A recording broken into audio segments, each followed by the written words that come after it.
Svapadantikam. Today is the historical day of the official inauguration of the Jagannath worship in Munich.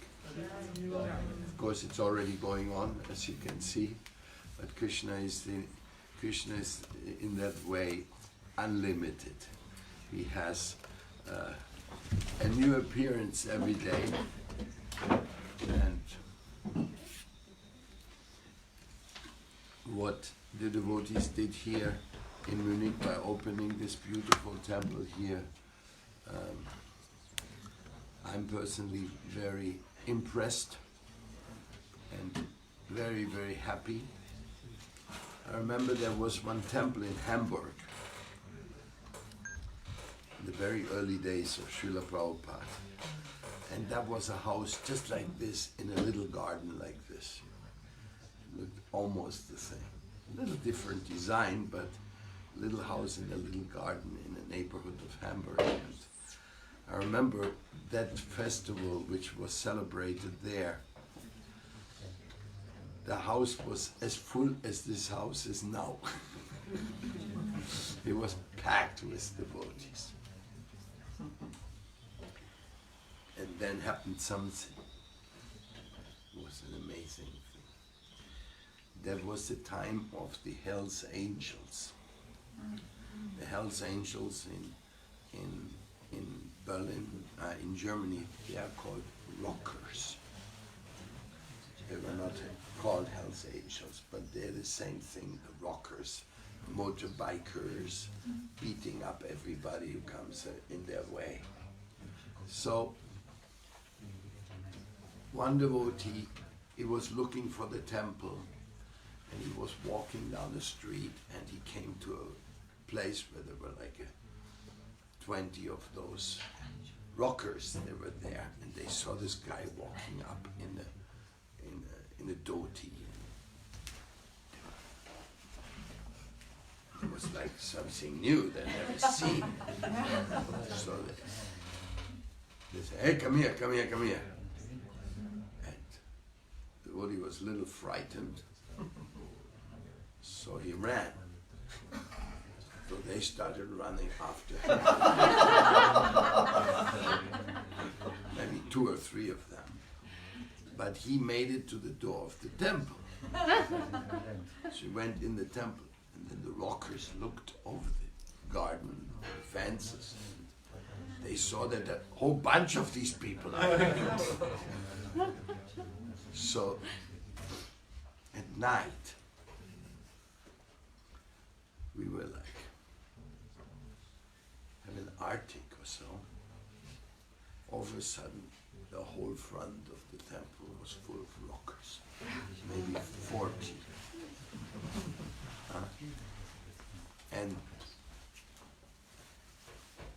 they challenged, come out, we want to beat you guys up.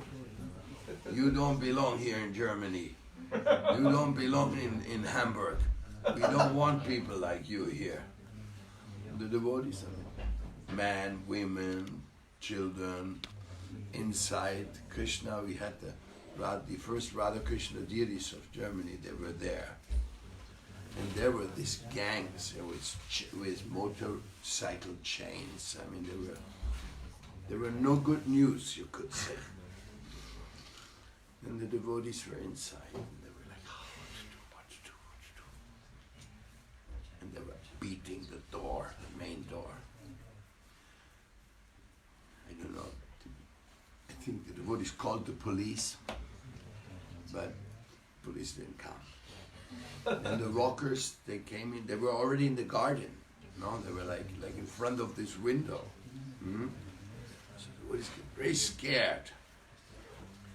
Then one of the rockers, he took a stone like this. He threw it through the window.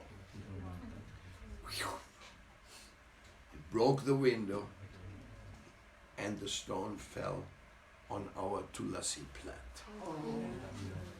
Now, at that time it was a basil plant. We thought it was tulasi because there was the breathing and we didn't know what tulasi was.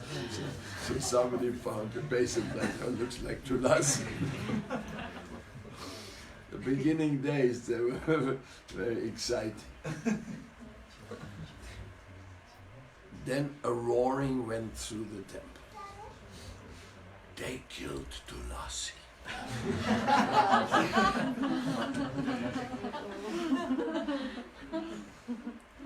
So the devotees, with all the Kshatriya anger of the Kurukshetra war,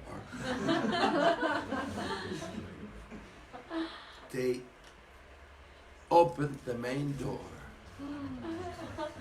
and everybody grabbed something, because we were not armed, no? But something. But when we went out of that, we were roaring like Apaches. Like the sound, the energy it made, that these rockers got paralyzed. They had never seen such a thing. So the first rocker came, and the massive devotee just went on and boom, he went down to the ground. The second rocker, down to the ground, and we like getting hit by hundreds of fists at the same time. So when the second went down, they went on the third one, the others started running out. Running out, jumping on their motorcycles and disappear.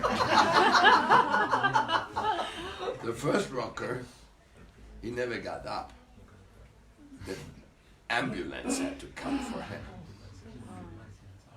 So then the police also showed up and the newspaper showed up. And the next morning in the newspaper, it was headline: Hare Krishnas beat Hamburg rockers.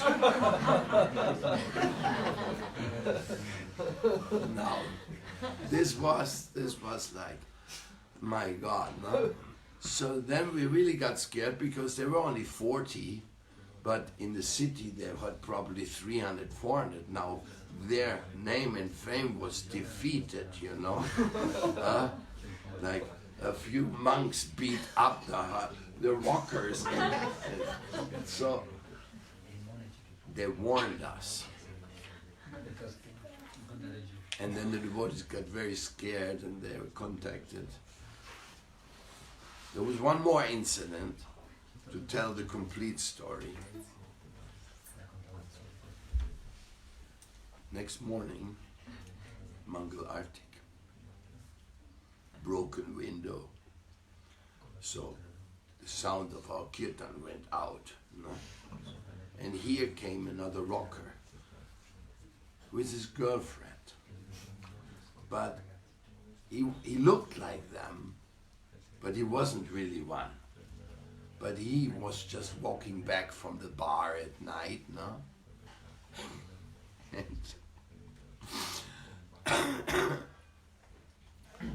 and so he came inside, like he heard the kirtan. He came inside, looking, hey, what's going on here? But there was one American devotee. I mean, everybody was in the passion of that night. You can't believe we were like trembling all. So Udareta, one of my godbrothers, he saw the guy and he ran out and started beating on this guy. Like he was part of the team of the night, But the guy he wasn't expecting that, He was probably drunk, So he also went down the ground and his wife said, don't beat my friend. So police came again, that guy was taken away. So the devotees were that was an exciting meal. I tell you, we had.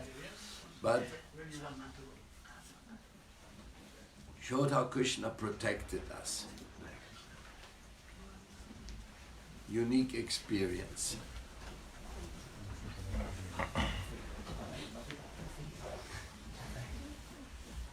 That was called, we gained instant fame in Hamburg. In one occasion.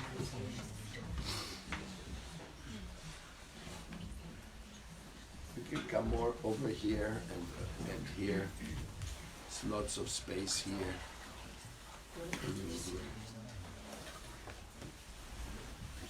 Anyway, it just came to my mind today. Now, today Lord Jagannath appearance in Munich.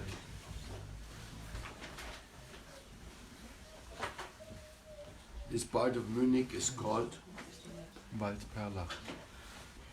Waldperlach. Yes. Now after we found and baptized the Indradumna Sarova, where we went yesterday. This is now called Indradumna Sarova. In Jagannath-puri we have this beautiful lake which was made by King Indradumna. So Waldperlach is really a nice name because it means the pearl of the forest. Lord Jagannath, he is the pearl in this forest here. So we are very grateful to be here, and more grateful to be with all of you. It is a very amazing and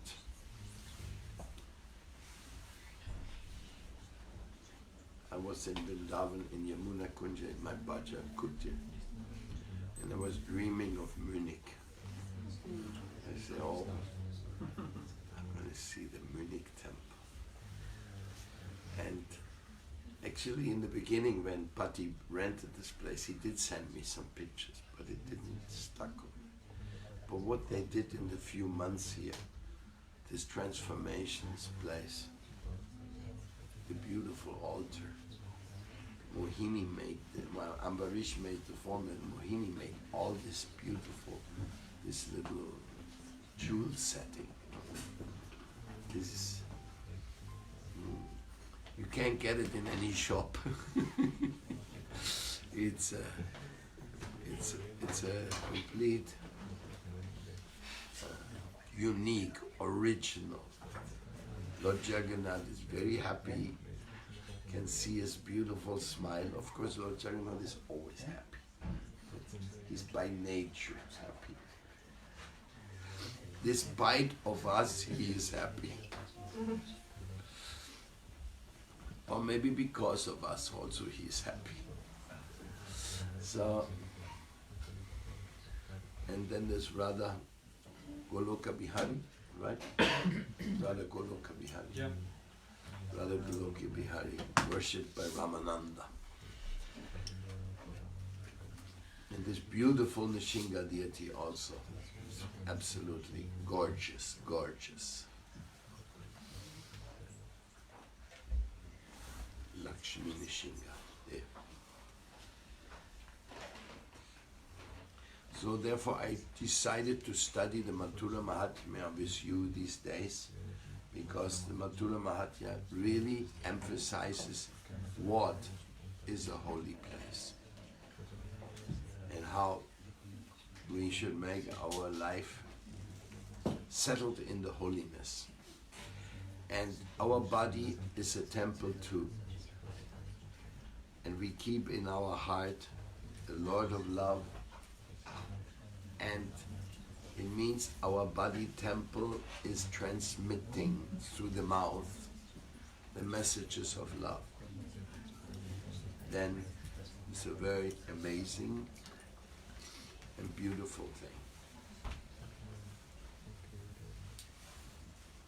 You have so many devotees from so many different places. You have so many stories to tell, so many adventures. I just told one adventure of the beginning days of Hare Krishna Melas. But everywhere we have these very wonderful pioneers and the stories, the history of the pioneers.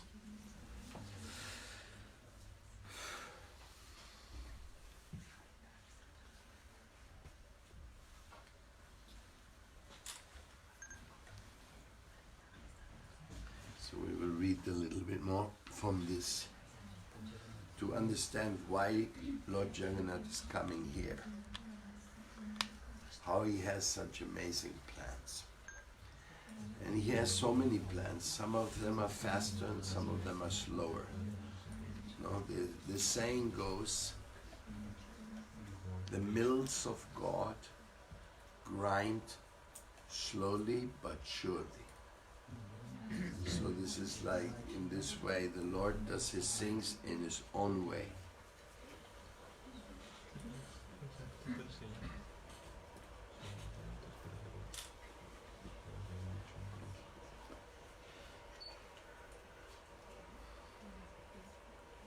Nadvaraka kashi kanchi namaya gadabrito yasya samannatirtam shantarpat pitayat yamuna jalena vanchanti no pitala pindadanam. Holy places like Dwaraka, Kanchi, Haridwar and Gaya are never equal to Mathura. By offering oblations to the forefathers by the water of Yamuna in Mathura, the forefathers no longer desire any oblations. It is a Vedic tradition that when somebody dies in your family, especially your father, mother, you offer oblations called pinda to save them from any danger of sinful life, whatever remnants may be there in them. So, some people, they do pinda in many places, but it says if you pray for your forefathers in Mathura, you don't never have to do that again. They're safe and gone. That's all. So, Krishna comes in this world and we see the Radha Krishna. I mean, it's a series from the television. It's very charmingly done. Very charmingly, but the real Mathura, the real Vrindavan,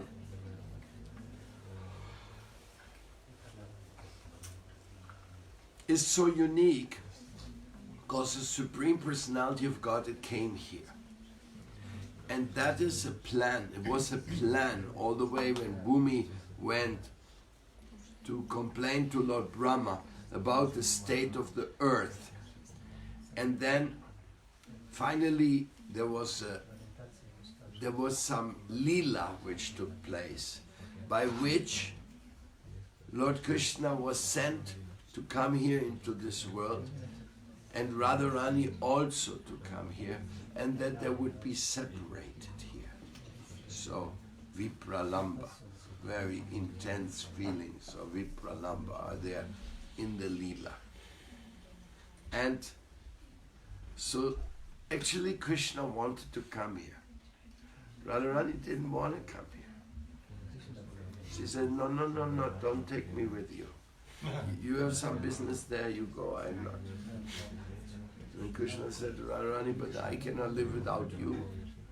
How am I going to go there and you're not going to be there? So after some negotiation, finally Krishna says, the first person you're going to see when you're born is me. Then from that comes the history that Radharani was born without opening the eyes. Everybody thought maybe she's blind. Everybody was worried. A very, very, very beautiful little baby, but doesn't open the eyes. The parents are getting very worried. Huh? What's happening? What's happening with this little baby? And she waited that Krishna comes to her cradle. And when Krishna finally went and looked in the cradle, then he touched Radha and she, oh my Lord, here you are. So, in a sense, if you think about it, I mean, we can't really think too much. It's too high and too big. but the Supreme Personality of Godhead and His beloved Sri Radhika become children, babies. They appear as babies.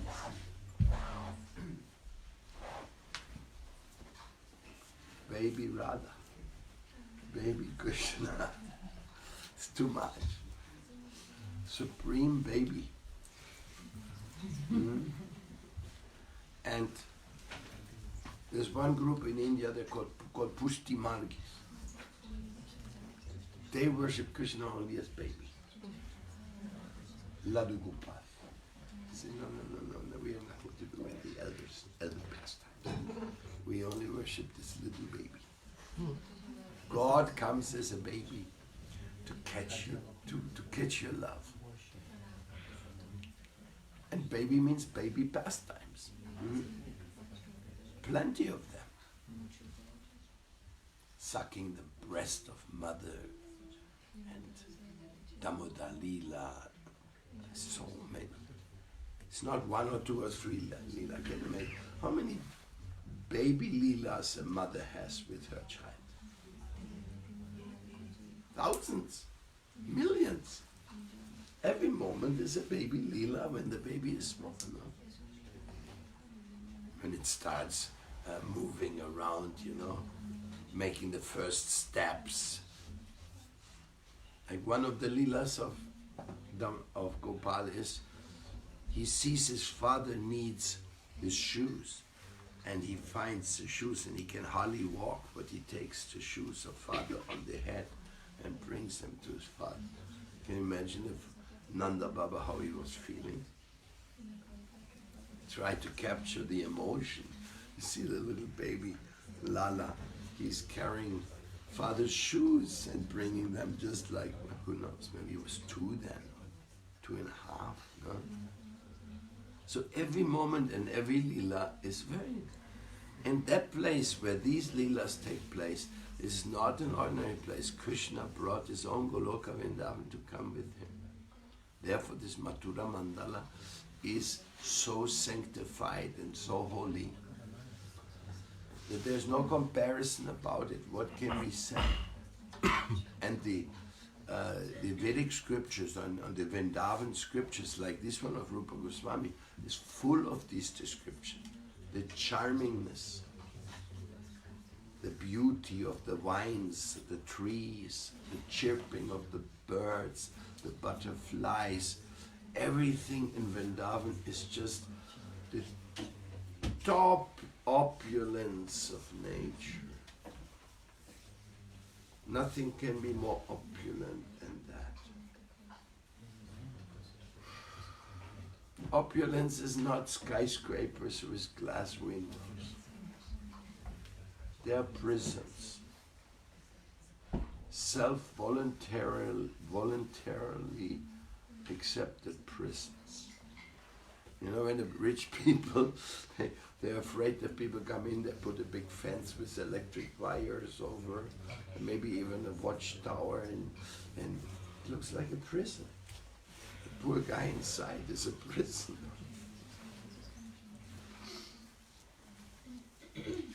Poor people often sleep and live in the streets, especially in warm climate areas, They don't bother with this. They're free.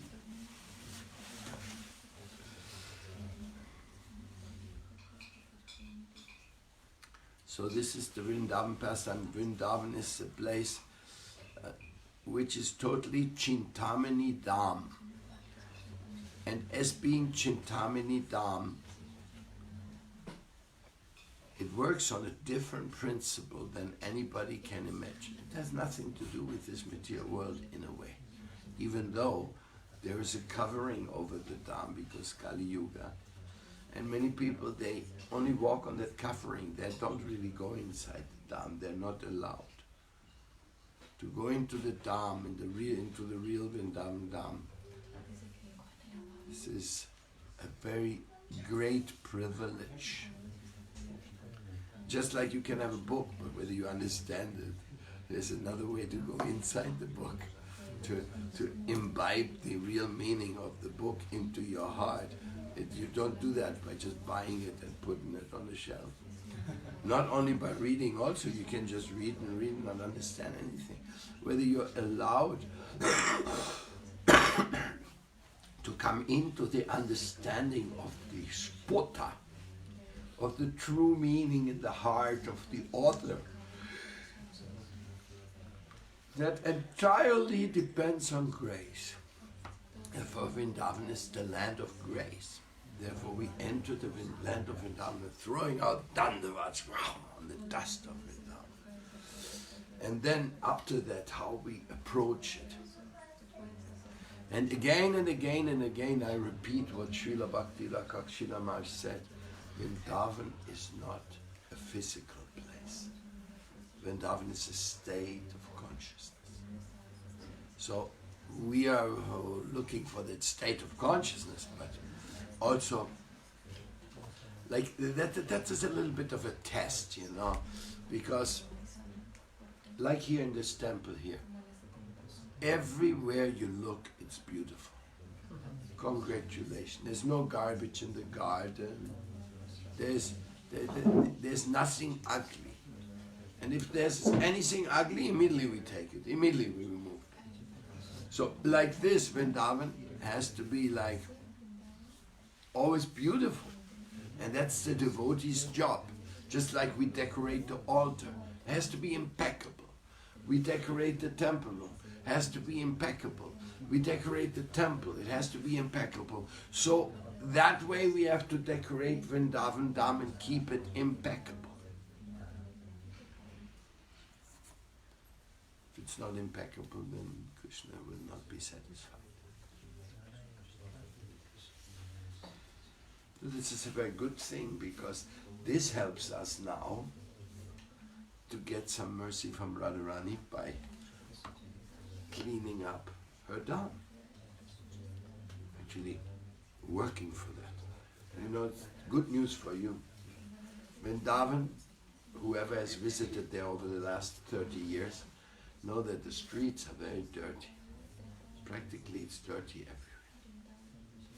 So we started this cleaning, going out on Sunday with all the girls and boys from the temple, and we always report in the internet about the cleaning drives, and we have a team, and that team cleanses the Yamuna beaches. You go to Vrindavan today, it's so different. Now Vrindavan has 200 cleaners. The government hired cleaners now everywhere. There's still lots of things to be taken care of, but you can't recognize it. You actually walk down the streets in Vrindavan, you don't see any garbage. So this is for us very entertaining, because in a way we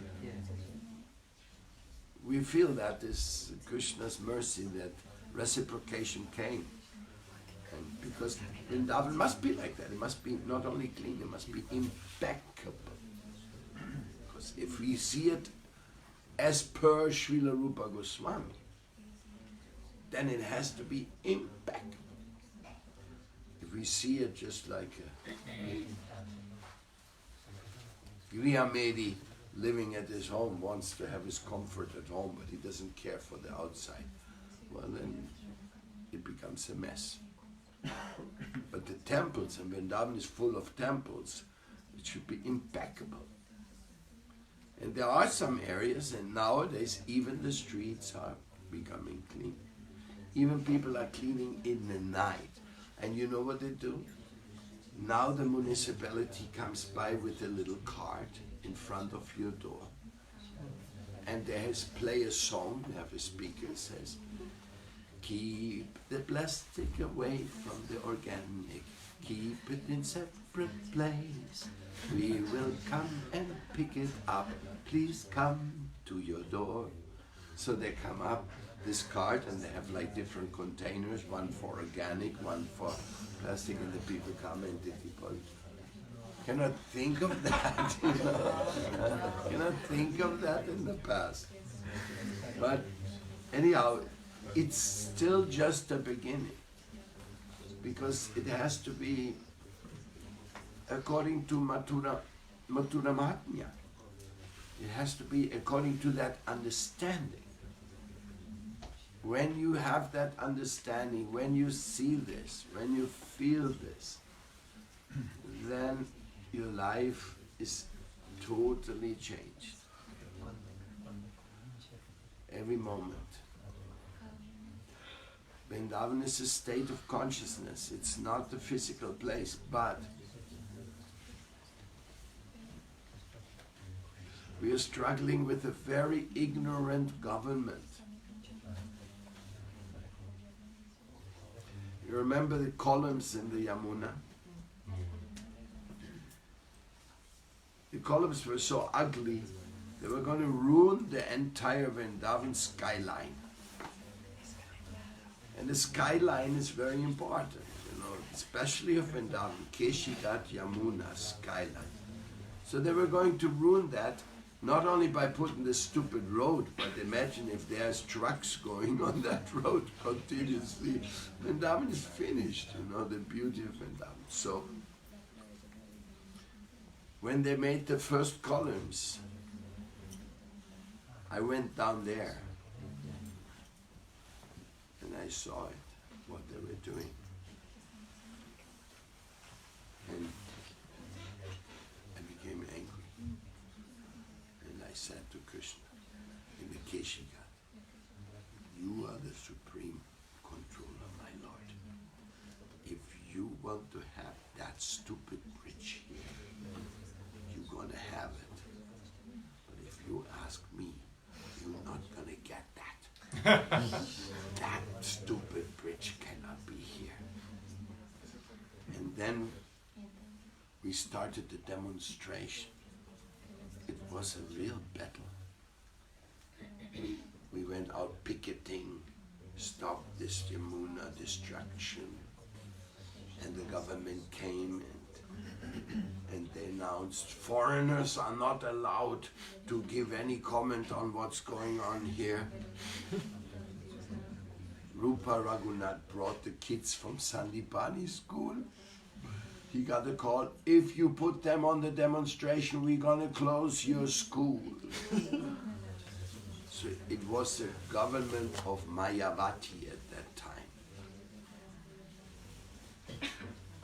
My friend K.P.S. Gill also came out.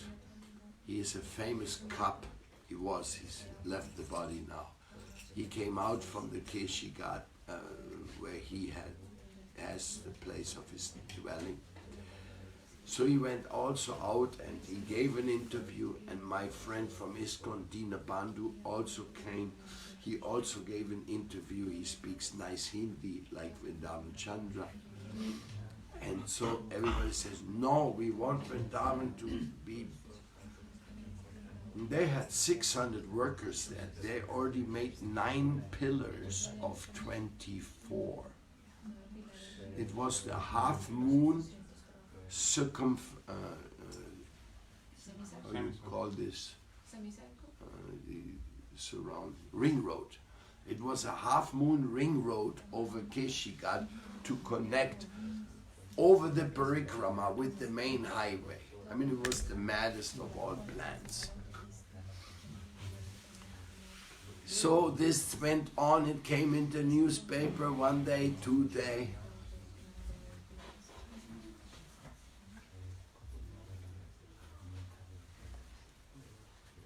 Then, this is a little details, but many details. I went to Mathura, and I went to the PWD, the Public Work Department. No, first I went to the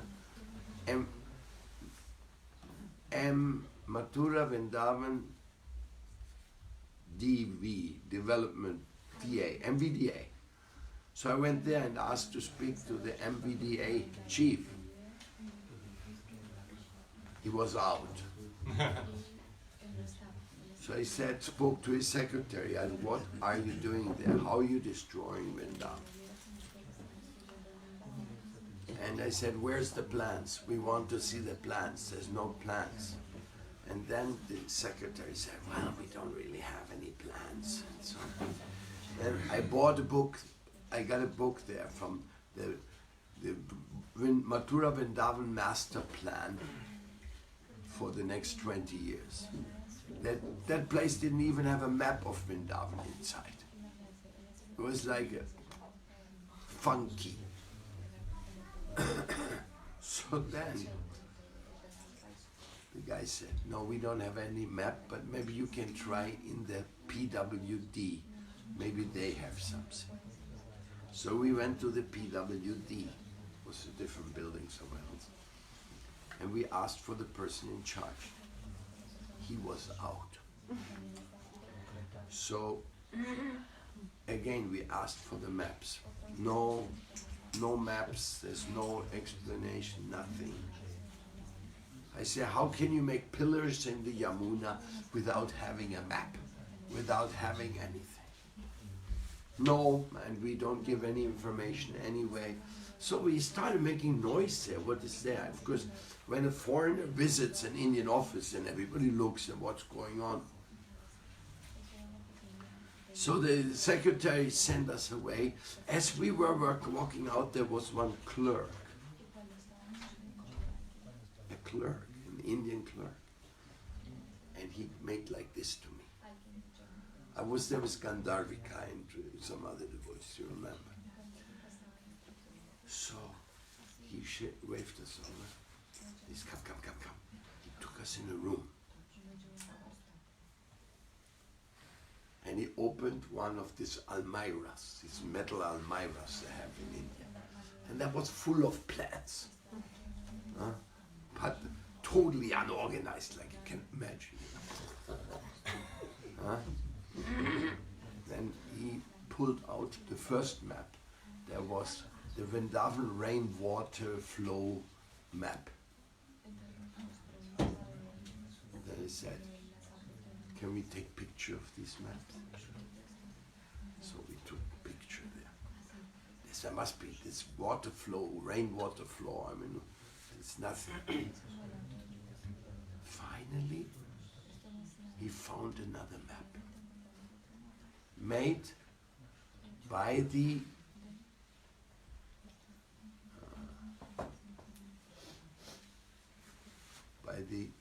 construction company of the map, of the bridge. So we got that, and actually we saw the 24 pillars in that map.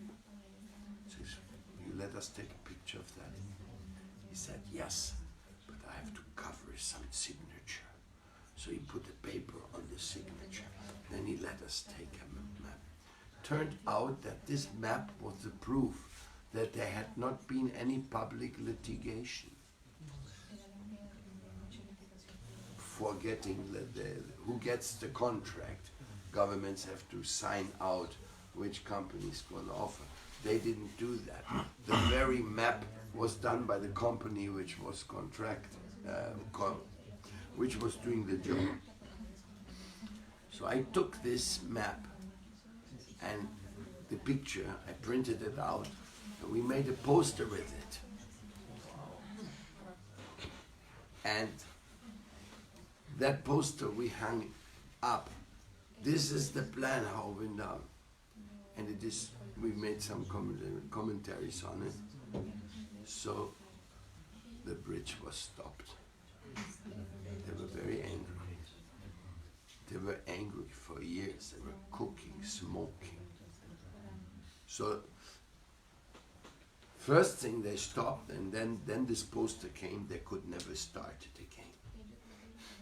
They were like caught red-handed.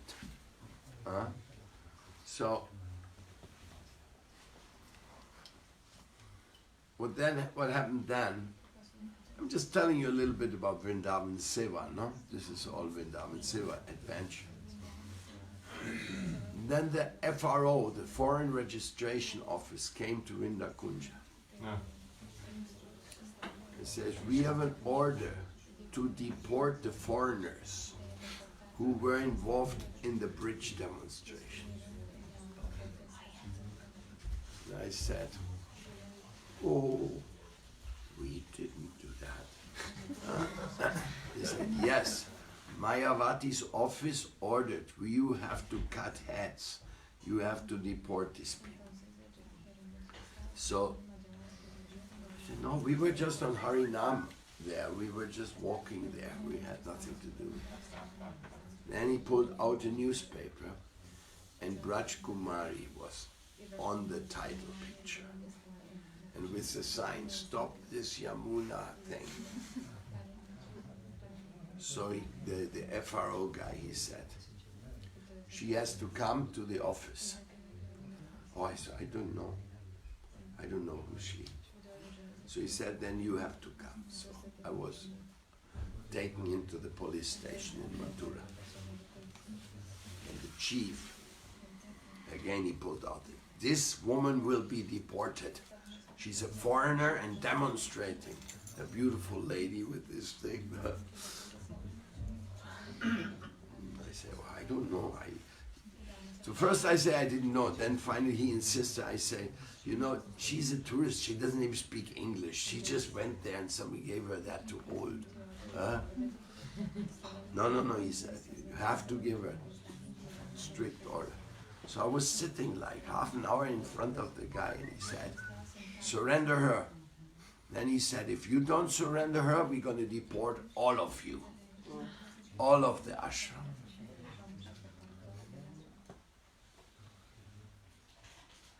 And I couldn't do it. I didn't say. He said, no, I just kept insisting that she was an innocent tourist in India, and she, nothing. Finally, the guy got so angry. He said, I have to do something because I got the order to deport somebody. If I'm not deporting anybody, then I get in trouble. And then I started begging him, don't do this, is not good you're doing. All of a sudden he changed, his face changed. He says, you know something? I said, what? He says, I love it how you defend your people. Get out of here! So Rajkumari was not deported, and her picture went on all the newspapers in India, and the bridge was stopped. But then, 7 years we started lobbying, get rid of these pillars, because you make something, these pillars were the biggest hazard and havoc. They were really bad, really ugly. And there was, the silt was building up around the pillars, and the Yamuna was not coming there, and it became a cesspool from all the black waters of Vrindavan. It became worse and worse and worse and worse, and we were so sad. I mean, yeah, the bridge was not built, but the disaster was there. So I went everywhere. I went to the Vishwa Hindu Parishad. That's how I started going to Kumbh Mela. It was the only reason I went to Haridwar Kumbh Mela. That's 12 years ago, almost now, 10 years ago now. And I said, I have to find some yogi who has some influence here. I went to all the camps of the yogis, and I showed them. That's how I met Chidananda Muniji. Said, listen, you have to come to Vrindavan. This is your holy place. But you know, the yogis and all these, they don't come to Vrindavan. They go to Haridwar, to Varanasi, but they don't identify with Vrindavan. That time. Now they do. Big changes have taken place. Big changes. So, the Vishwa Hindu Parishad, when I went to them, said, you help us, let us get rid of this. Turned out that the same company who had been doing the bridge were the main donor to Vishwa Hindu Parishad. So they didn't want to get involved with them. Nothing worked. The yogis, nothing worked. We really tried. Then finally, we got an appointment in a marriage ceremony with Akhilesh Yadav, the chief minister of Uttar Pradesh. Some or other, by some friend's connection, he said, I'll talk to you in that marriage. It was the marriage party of his brother. So Indians, when marriage is going on, they become very emotional. You should have seen that marriage party. So we went there. I mean, it was there was 200,000 people or something like that. Marriage was a very big event in India. Akhilesh Yadav and his wife saw us, and we sat down. He said, so what do you need? What do you want? So I had my papers. I said, listen, Vrindavan is a new place. This is I was talking about the glories of Vrindavan, and this cannot be. Look at these pillars and the cesspool which is created there. And Akhilesh Yadav, he said, okay, we'll remove it. Come tomorrow to the government construction office. So the next day we had a meeting. It was in Lucknow. And the chief of all the Vrindavan development was there. He called him in and he said, from now on, anything you want to do there in Vrindavan, you have to consult with these guys. That person who was in charge there, what was his name? Padavali, something like Padavali. He was told by the chief minister, now these people have to help to make this Vrindavan proper. Anyhow, later that never worked, and Akhilesh Yadav was out of power maybe 4 or 5 months after that. But the pillars were removed. So we got this. Now next thing. Now the government wants to beautify the Yamuna. So they bring in some stupid engineers. Never published, they never did what Akhilesh Yadav did. And in order to do a beautiful Yamuna front, they jam steel plates into the ground to hold the bankment. Steel plates like this, 6 meter long, and they jam them in the ground, like a whole front. Pong, pong, pong, pong, pong, pong. What happened? The Yamuna groundwater is not going in Vrindavan. So in Vrindavan the wells are going dry. Again, without consultation. Now, I just made a documentary and presented it to the present government, why they have to pull out these steel sheets again. That's going to be just as big as the job as getting rid of these pillars. But if they don't remove them, if they make the ghats this way, Vrindavan is going to be without water. So it's another big thing. All these kind of things going on. Actually, one person, his name is Srila Goswami. He's the owner of Jai Shringera. He always wanted the entire road to be removed, because in front of the ghats is now a road, which came by all the people broken buildings. They threw them on the Yamuna side, So it became a little walkway now. It became all the way of a road. So Srila Goswami, he stops the work of the Lucknow government, which is now the government of Yogi Adityanath. He puts a case in the Green Tribunal and in Allahabad court, let's stop it. He wants the entire road to be removed and the old ghats going into the Yamuna.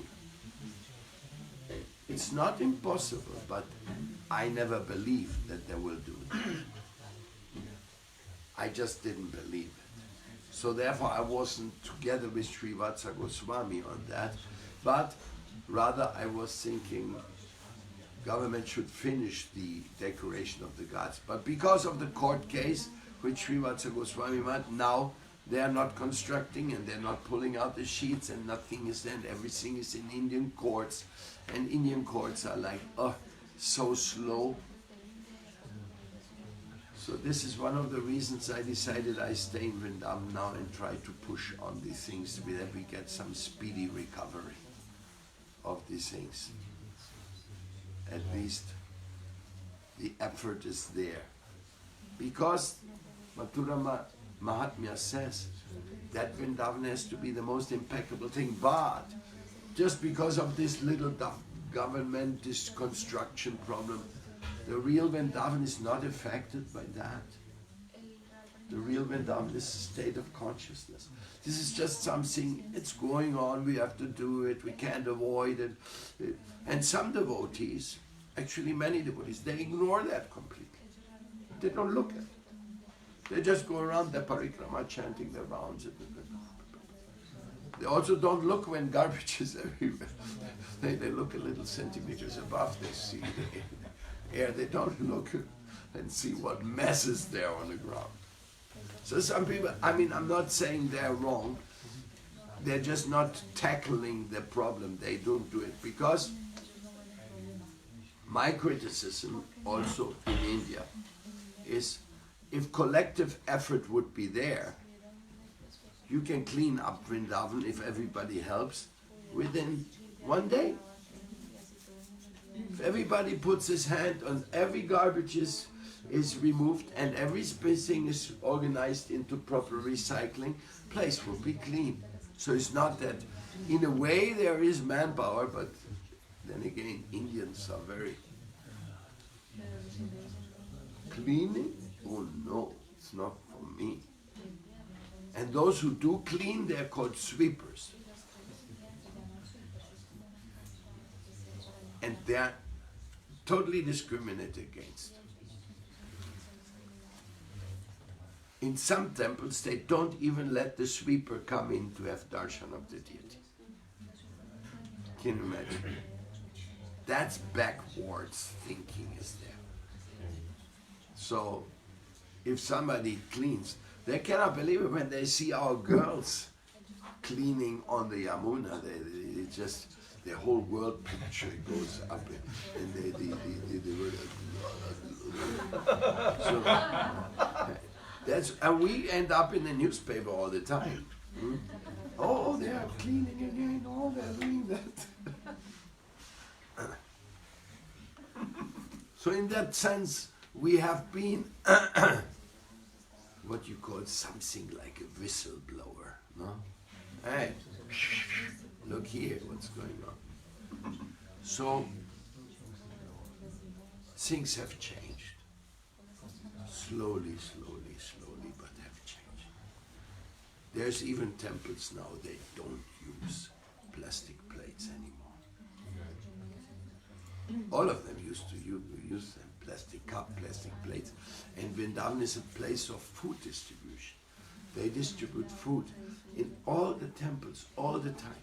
And every plate of food distributed is another plastic plate on the street. So, talking about millions and millions of plastic items coming out of these places and going into the dump. Then we had a big struggle for getting a garbage reception place. Anyhow, now I won't bother you more. I could keep telling you of all the difficulties of the dumping ground. Latest thing we have done, we have made a machine which transforms plastic into pressurized blocks. They are this big, real block. You can make a wall with it, it's very good. And it's only plastic. So in a way they could make walls with it if they wanted to, because we showed them it is such a good machine that you can take it with you, the machine, wherever you go. Bam, bam. Make the block here. And you can make division walls with it. We constructed the Hanuman school and bathrooms with these blocks. So we showed them it's possible. And it doesn't require electricity or anything. Of course, the whole world is in problem with plastic. Even Sweden, they claim to be sophisticated, but there is documentary out there. It's only on the surface. In behind, even the Swedish government doesn't know what to do with all the plastic they have. And so many other places. So the plastic age killing us, that's going on.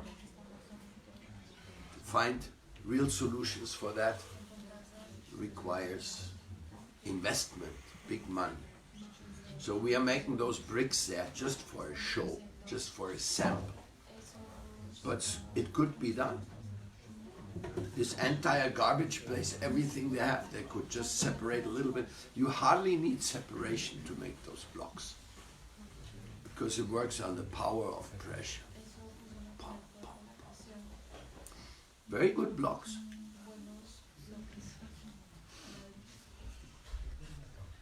Could make a wall around the property in 1, 2, 3.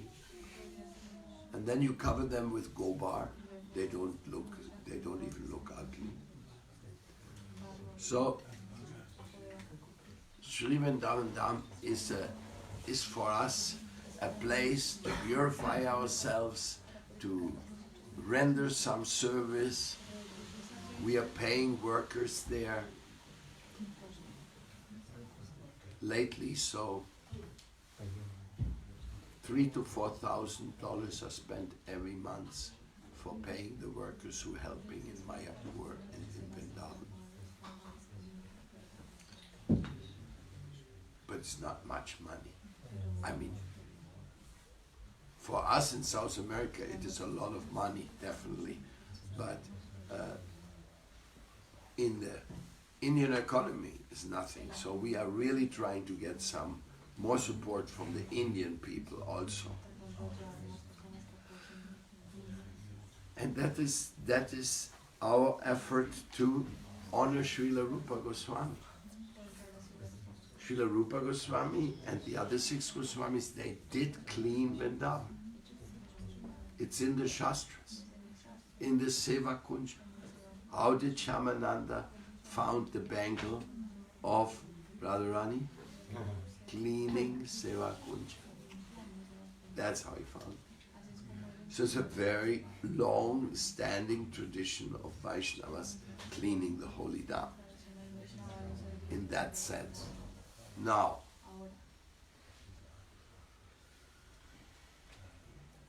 Srivatsa Goswami told me, what did Lord Chaitanya do when he was in Puri? He wasn't the pujari. He didn't cook. What did he do with his devotees? He always cleaned the temple of Jagannath. And famous event, which made it like into a celebration, is called Gundicha Marjana. Those of you who have read Chaitanya Charitamrita, Gundicha Marjanam Ki Jai. Now I will tell you something about Gundicha Marjanam, because I just come from Gundicha Marjanam. First time in my life that I went there. So the Indradyumna Sarovar is right in front of, a little bit on the side of the Gundicha temple. When the Gundicha Marjanam comes, every devotee goes to Gundicha with a broom and with a container of water from Indradyumna Sarovar. But we, foreigners, they don't let us go into the Gundicha temple. So I went with our people and we were cleaning Indradyumna Sarovar. And Indradyumna Sarovar, there was a lot of work to clean it. Unfortunately, a big job. Anyway, all of us, we were there, we were happy cleaning the Indradyumna Sarovar. It's just part of Gundicha. But the most amazing thing, all the Acharya and their disciples, they were coming that day to Indradyumna Sarovar. So I was sitting there organizing, and I met all the Acharyas of all the Gaudiya missions, of all the Babaji missions, of everybody. It was like a who is who in Vaishnava world, better than any Vishwa Vaishnava Raj Sabha meeting. Everybody was there. And everybody saw us cleaning, and they went like, oh God, these guys again. No, it's not true, because everybody was in cleaning. And everyone takes his clay pot full of water to go into the Gundicha temple. Everybody has, everybody comes with a broom and a clay pot. The Acharyas also. So this is how serious Gundicha Marjanam is taken. Huh? But only for one day a year. But according to Srivatsa Goswami, Mahaprabhu always kept the temple of Jagannath clean. So in this sense, he encouraged us, says, yes, you're doing a good job there clean. So whatever that means, it's just expanded consciousness of cleaning the altar. The altar here and the garden, there's no difference. Can you imagine this beautiful temple room, this garden, and then here in the grass is all the garbage?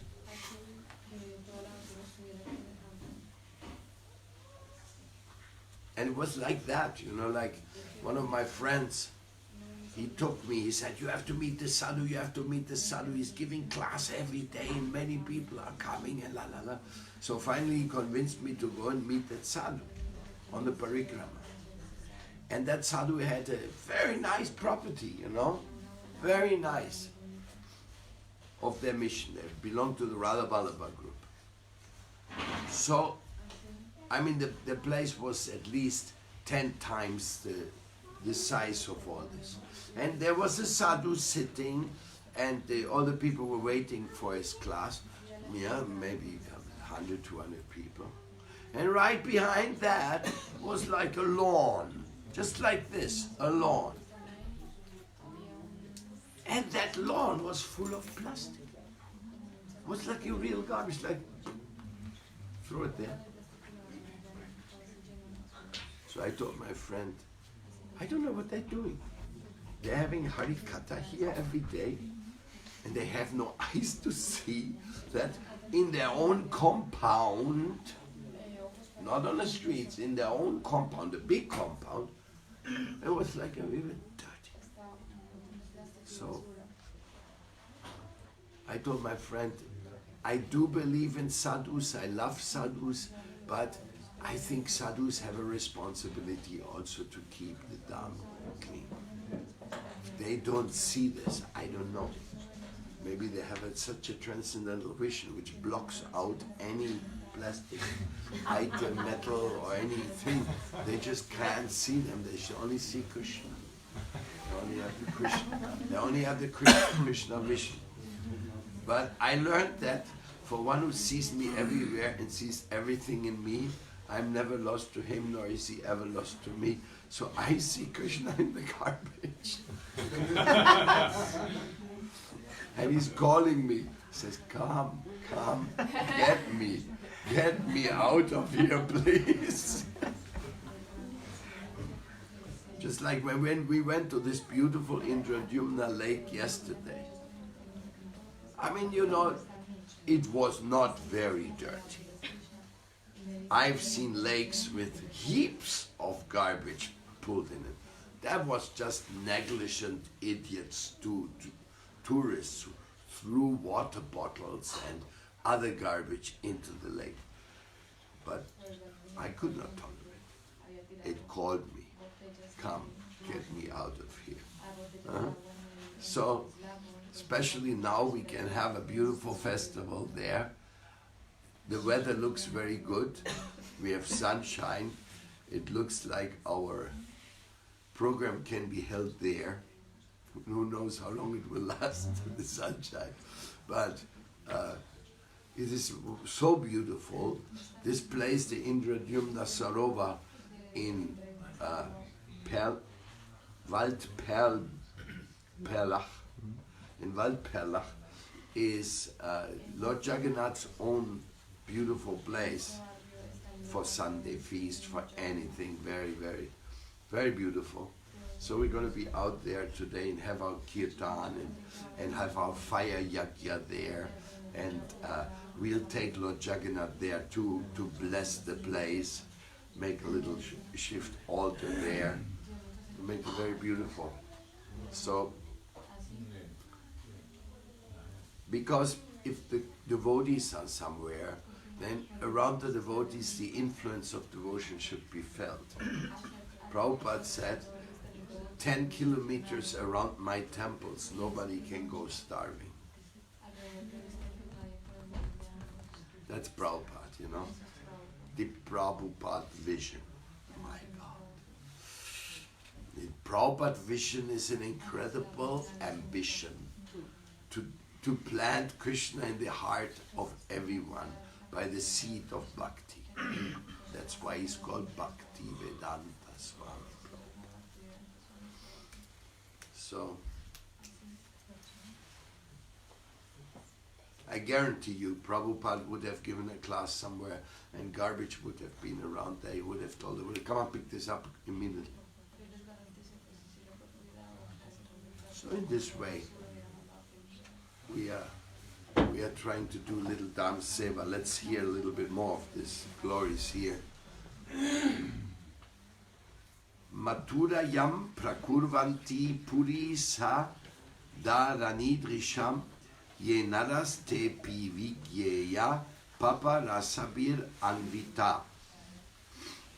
The Uttarakhand of Padma Purana says, know that those who consider Mathura an ordinary place are certainly sinful. Sri Krishna kyam param brahma yatra kridati sarvada tat anyakila tirtebhyo dikam yat tat kim achute. Uchate.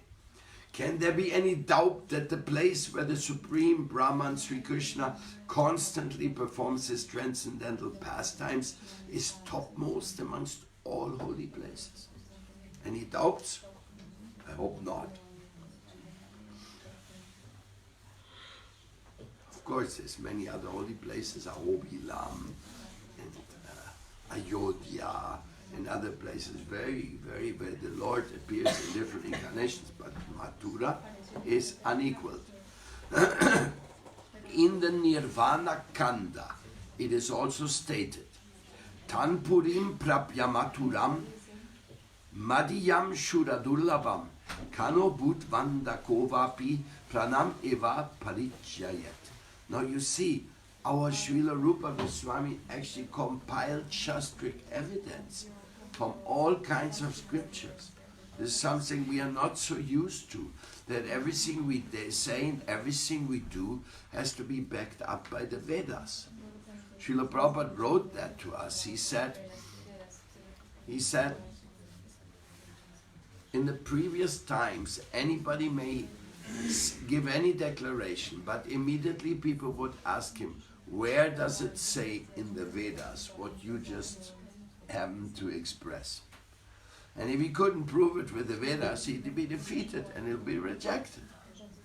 So Srila Rupa Goswami, he's really is like one quote after the other. This one is, one should reside in the holy place of Mathura, which is rarely attained by the demigods.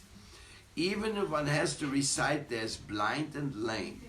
In other words, one should give up the desire for going elsewhere and live there until death while ignoring the visible faults. Oh, we read that yesterday already, that shloka. I guess somebody changed my reading mark. Oh.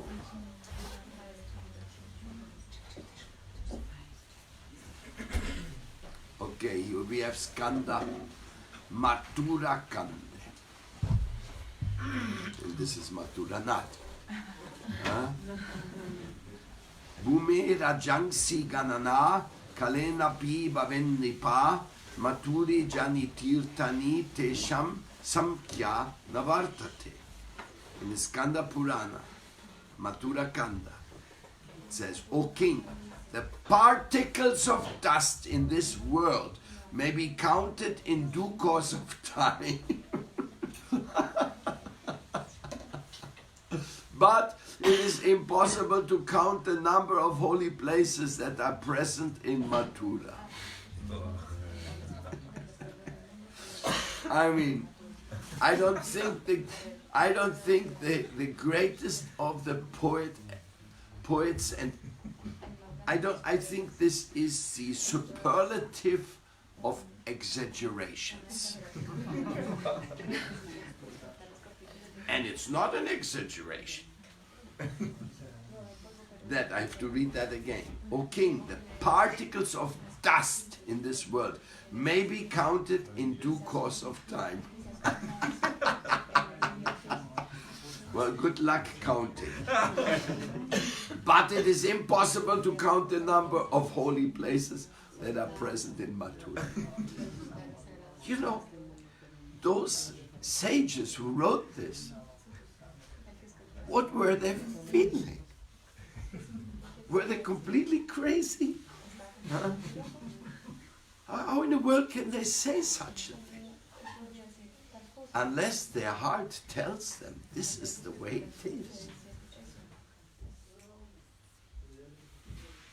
After you read this, then you say, wow, I should have at least a little dust of Mathura in me. You know, sometimes the devotee have these little boxes, you know, they keep holy dust of Varshan and Undergong. If after you read this, you know, you want to have dust of Vrindavan on your body, in your heart. And then there's just a whole book. Look how many shlokas there are. 466 glorifications of Mathura. 466. Well, the shlokas we can still count. Next one, Padma Purana. Kurubo Vasham Mathuraya Purim Prati Yatrago Pyas Govindas Trilokyasya Prakashaka. A human being, or human beings, I'm telling you again and again, to recite on Mathura, where Lord Govinda, who increases the happiness of the people of the three worlds, is residing, accompanied by the gopis. Well, here we got the gopis show up, no? Now we already, because Mathura is the place where the Lord appears. But the Lord, He is completely infatuated with His gopis, with Radha.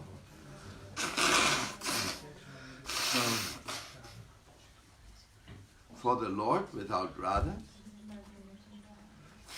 He renounces Vrindavan. There's a shloka where the Lord says, without darshan of Radha, Vrindavan is nothing for me. And also, Raghunathas Goswami says, without my Gurudev's shelter, for me the Govardhan hill looks like a big dangerous python, and the Radha Kunda, the holiest of all the holy places of Vaishnavas, it's like a tiger mouse ready to devour me. This is without having the protection of the mind of the Seva, the supreme Sevakas. We can say that.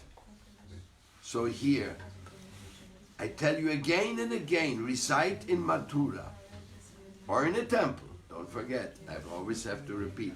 Otherwise you end up being depressed, or you're all gonna buy a ticket and try to get a residency for Vrindavan for the rest of your life. But this is not appropriate for everybody. We cannot all be in Vrindavan. We have to take Vrindavan everywhere. This is our mission. Veda Slovena Park is Vrindavan in Bulgaria. I don't know when it will happen, but it must happen. Nanda Falfa is Vrindavan in Hungary. Now Harijanji told me yesterday, and he's going to make another Vrindavan place in Hungary. Antadrip, little Vrindavan in Blankensee. Yes, why not? That's what the whole idea is all about.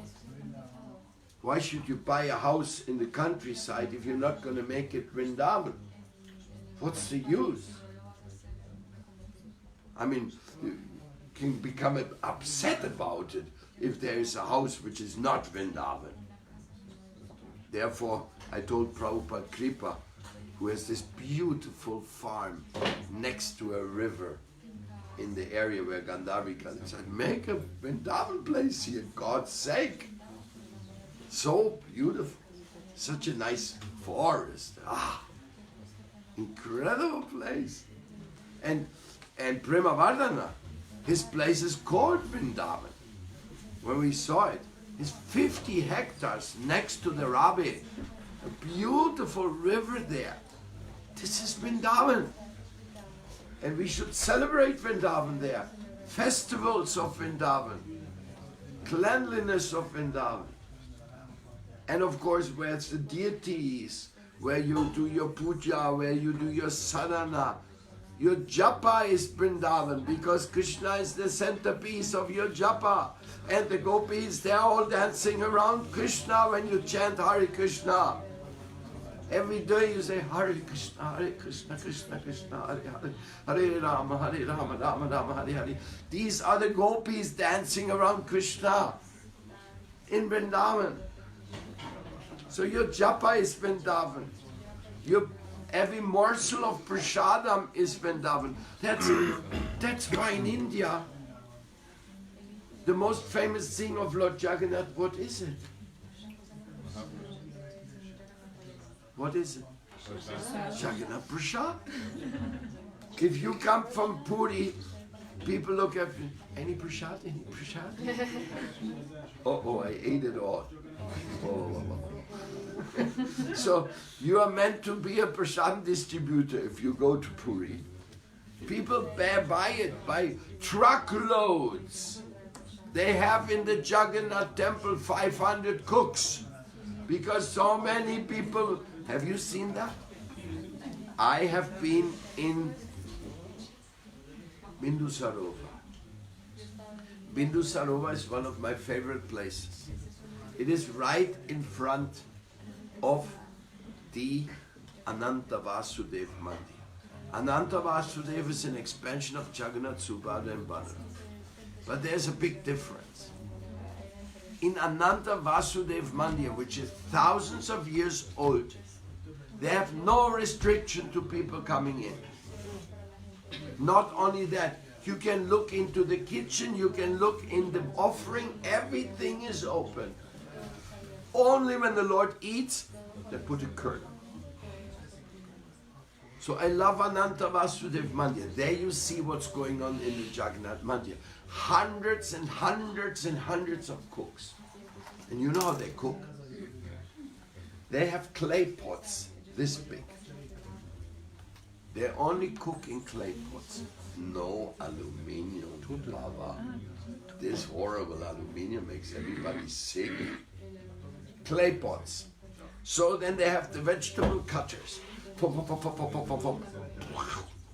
You can't count them. And then somebody comes and puts the rice in the pot, puts the vegetable, the dals and everything. Then they have the ovens, open fires, and the pots go on there, one on top of each other, and they become covered. So it cooks up. For one offering, I don't know how many pots are going to be offered in the temple of Jagannath, but it must be thousands. In the Ananta Vasudev temple, which is not that big, 500 pots. Now comes the next one, funny. This is really funny. You have to see it to believe it. All of a sudden, I was doing kirtan in front of Ananta Vasudeva, and they said, the Pujari came very politely, said, please, can you move back? We need the space here now. Okay. We move back like there's a chamber in front of the deity. Then all of a sudden, the carriers come with the cooked food. And they fill up the entire room and a half, pots. I see, this Lord is really hungry. My God, how much he eats. Huh? Everything is the prasadam there. And they have to carry this heavy, warm, hot pots, have a system like they carry them. Then the offering, and we kept kirtan. Beautiful, because you can imagine, I mean, to be honest, we thought, after that, we could take some prasad. Huh? Oh, that was so nice. I'm talking about a few days ago, no?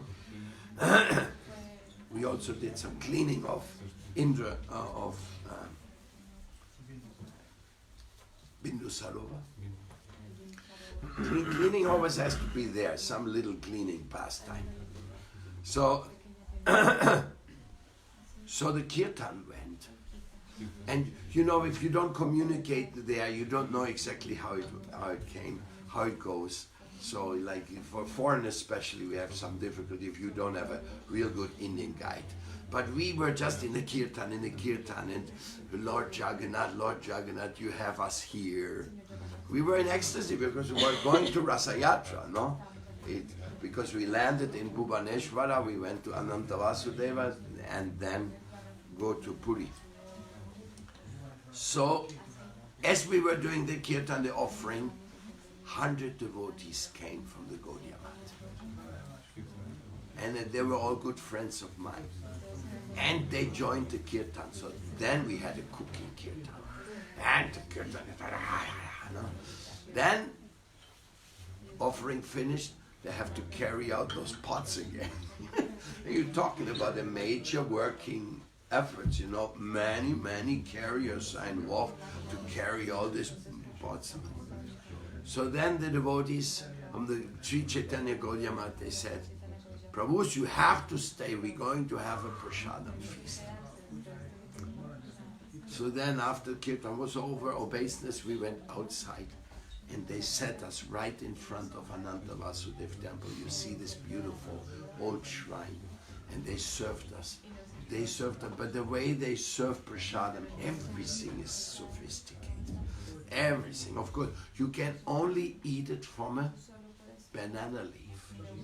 This prasadam doesn't touch ordinary plates out of steel, no, only from baka, banana plate. And then they brought all these pots, and the 120 or so devotees, we sat and they served us, and again, and the devotees, they were eating this wonderful. This is the same thing what's going on in the Jagannath Mandir. In the Jagannath Mandir there is a place called Ananda Bazar. In the Ananda Bazar, they're selling the prasadam to people who want to take it to big events and so. And there's like a huge prasadam affair going on. And that from Mangal Artik to late at night. That temple never stops. That temple is like, ooh, ooh, ooh. Jagannath Mandir is a story of its own. The Rasa Yatra is a story of its own. I've not seen anything in my life similar. I'm still in a state of shock. Even like 2 months after you, oh God. Especially, I saw the people pushing to come towards Lord Jagannath, and then the police pushing them back to keep the place open. And it was like shoveling forward back of hundreds. So I didn't want to be in the middle of that, But they enjoyed it. enjoyed it. Wow, wow. Jagannath, be close to Jagannath. 1 centimeter more. So Jagannath Puri is also Vrindavan. That's why Lord Chaitanya stayed in the Gambhira for the rest of his life. Special moods. To study and to understand Puri, we need Puri Dham Vasis like Gaur Govinda Maharaj. They really understand the mood and the feeling there.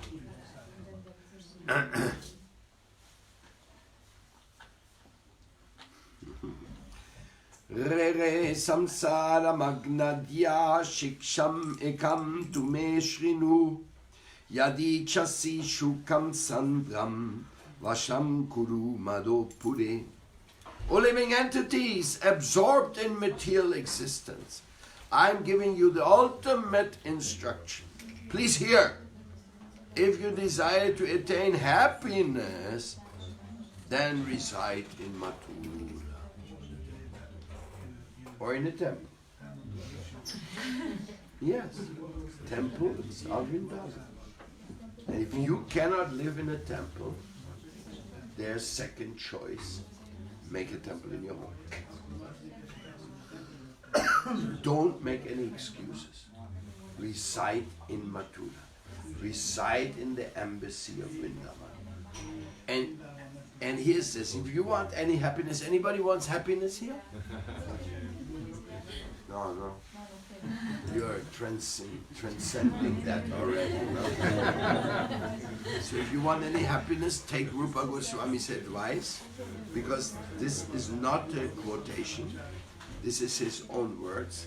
He said, then reside in Mathura. Yadiche parasam saram vahitram maturam kuru nauka sapre raka Krishna bo shive parakaraka. O Parvati, Lord Shiva said, if you wish to cross the ocean of material existence, then use the land of Mathura as a boat, because both the boat and the sailor is Lord Krishna himself.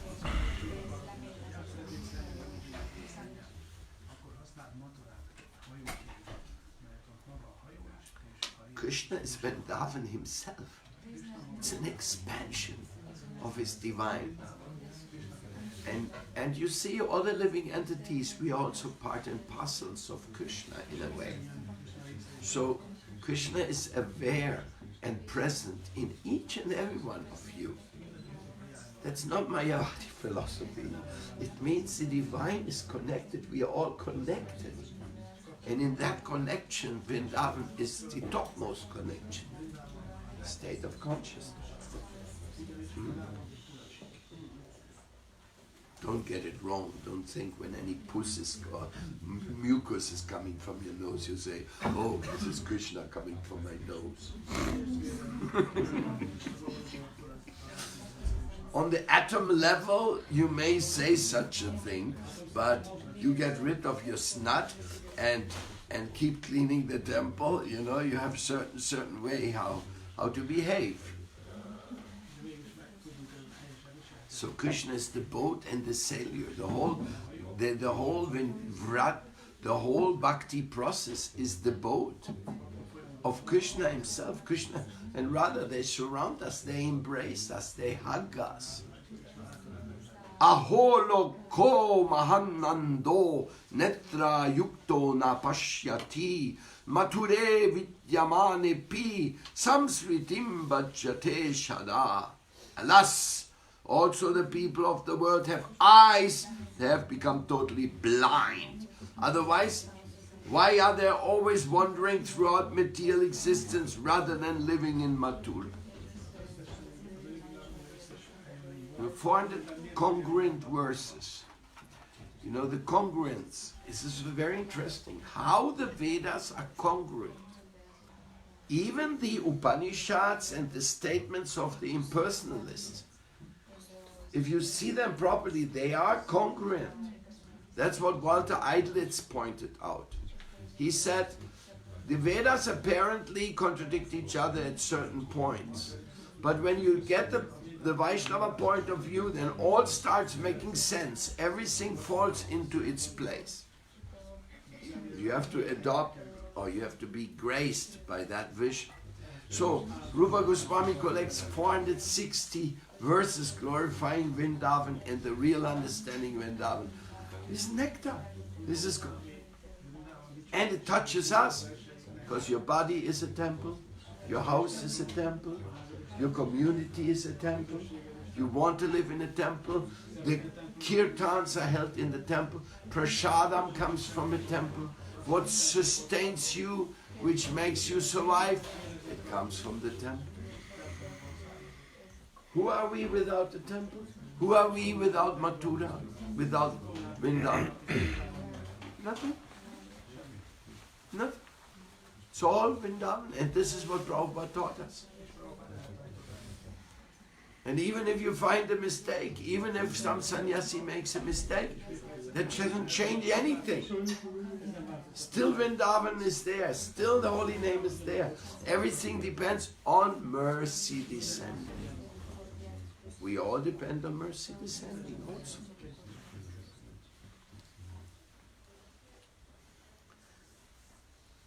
Manushim yonim atulam labdva bhagyasya yogata viditaiva yurgatam tesham nadrishtva maturam purim. And these shlokas, they're all poetry. They sound like music. You could chant music, this whole book. Alas, even after receiving the human form of life due to good fortune, those who did not see the land of Mathura are certainly wasting their valuable life. Let's not waste our valuable life, please. No good idea. Let's be in Mathura. Now I'm lucky, no? Because now I live in Vrindavan. I'm actually proud. People ask me, where do you live? I live in Vrindavan. Yamuna Kunj. Wow. And people are surprised. You live in Vrindavan? You're not always traveling everywhere? I used to. Now I'm living in Vrindavan. You can visit me in Vrindavan. We can roam around the holy places and roll in the dust of Vrindavan and jump in the holy kundas of Vrindavan and take the remnants of the deities and do the seva in Vrindavan and cultivate the earth organically for the deities in Vrindavan and pet the cows in the street of Vrindavan. Or you go to our Goshala. We have a beautiful Goshala in Radhakunda.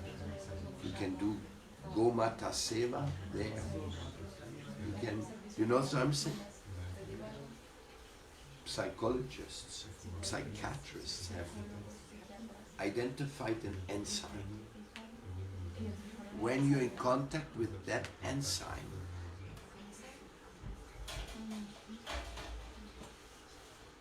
you overcome depression. That enzyme helps against depression. And you know where that enzyme is? It's produced in the tummy of the cow. And it comes out in the cow dung. So if you pet cows, take the goba, the dung, make cow patties, put them for drying, they're very useful. You never get depression because this enzyme is actually identified as a healing enzyme for depression.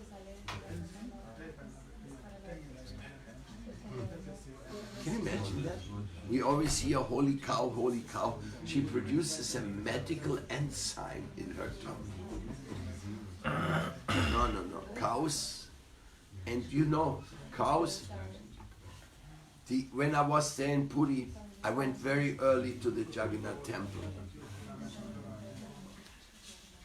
Vrindavan was with me. There was this one man. He was lying in the street, resting there, in the embrace of a cow. And the cow was sleeping there with him. You have to see that to believe it, no? We think cows are those who just go with their horns because get rid of you, no? Okay. But the cows, they love it when you pet them. In Vrindavan, the cows come to everybody's door.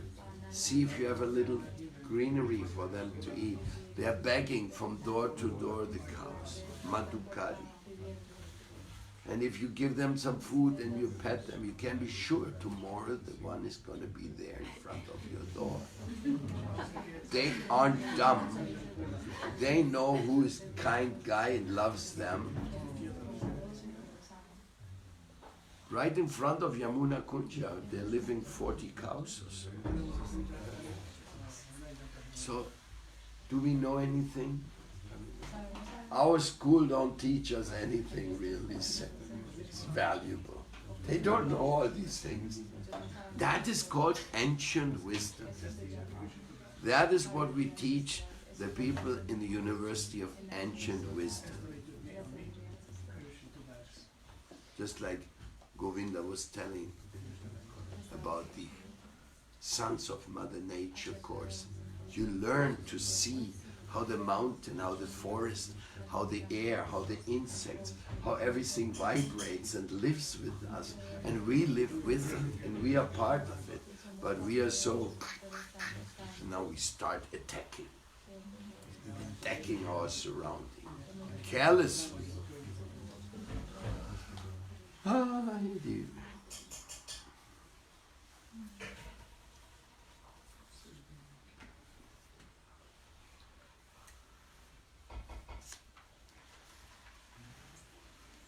Aho mate sudor balyam, aho bagasya dor vidam, aho moasya mahima matura naiva sevyate. Alas, it is to be understood that such people are weak at heart, unfortunate, and bewildered by the illusory energy of the Lord. Hence, they do not serve Mathura. Okay, get your check ready for the donation. Sorry. We can do service for Vrindavan also by sending donations there. If you serve the Vrindakunja community in Vrindavan, you help us to do seva in Vrindavan, this is very, very good. And this is what it says here. Illusory energy covers you, you don't serve Vrindavan. You serve everything else, you buy yourself a nice car, you buy some jewelry, you do this, you do that. You're always enhancing something. But if you don't enhance the service to Vrindavan, then you didn't get the idea. I have one devotee called Bhima. He's a very senior devotee in Bolivia. I wanted to take him to Vrindavan. And finally, now his daughter is representing him. Shanti, she's in Vrindavan doing seva. But when he saw Vrindavan, he fell in love so much. He said, I have to buy a house here. I have to live here. I want to donate. He was like, he melted. And he's an Aymara. Bhima is an Aymara, an original tribe of Bolivia. He speaks the local language. And he was in the Kumbh Mela. It was amazing. So, you can be part of Vrindavan, but don't get it wrong. If you invest your energy in your Vrindavan expansion, in your embassy, this is just as valid. And many devotees have helped me to make the Vrindavan in Varshana, because we are opening now the Vrindavan new temple, the Yoga Planetarium. We opened this in Varshana. What the investment, all the devotees who sent Lakshmi to help there, that Lakshmi went to Vrindavan, Colombia embassy. So don't think there's nothing, nobody wants to get anything from anybody. Only Krishna says, invest in Vrindavan your energy. Make your heart and your efforts, make your resources available to Vrindavan.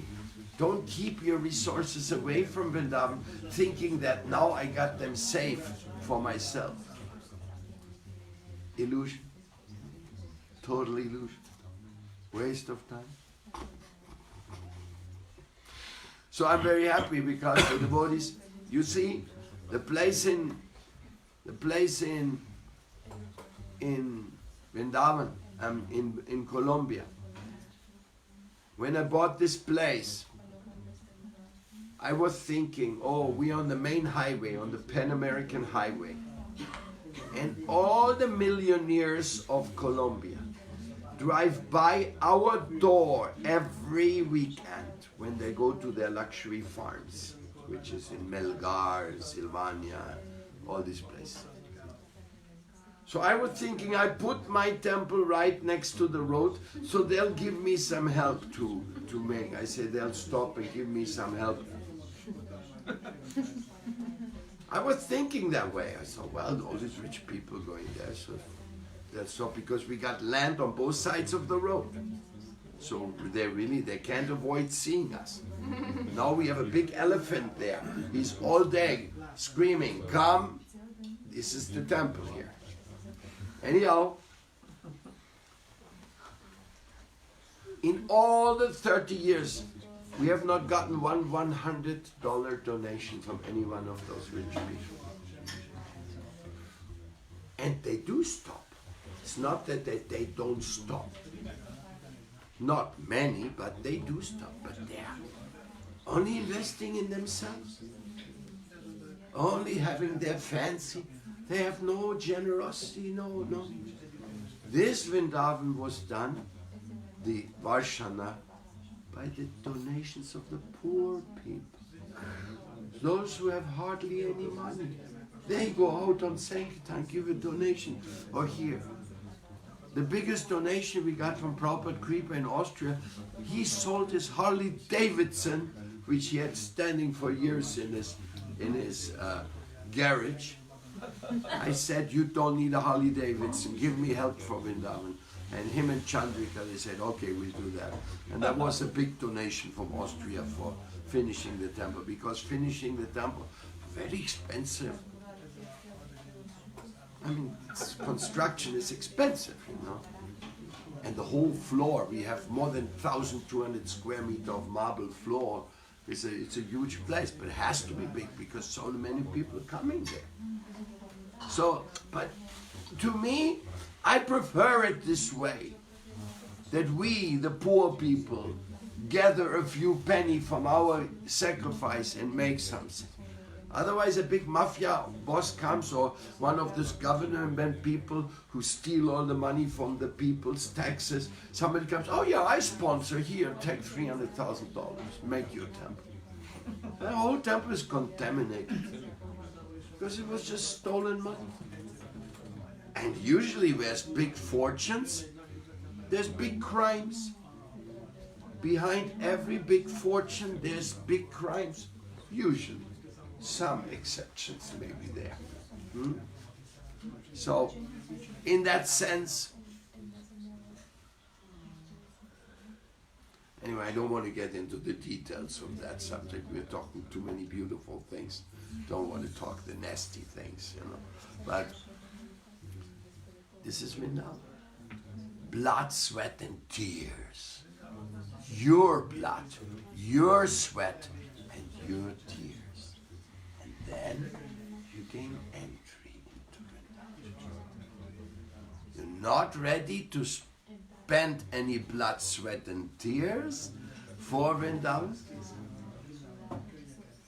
You remain on the outside, Maya covering.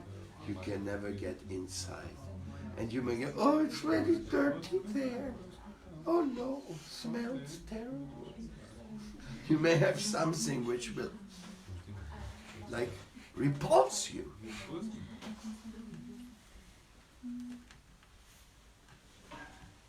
Whereas others, they lose their heart in Vrindavan. Like Kishori. That woman is lost. She went to Vrindavan, now she always wants to go to Vrindavan. Huh?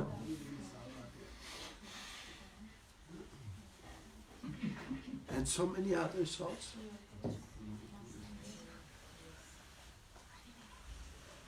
Have you been to Vrindavan yet?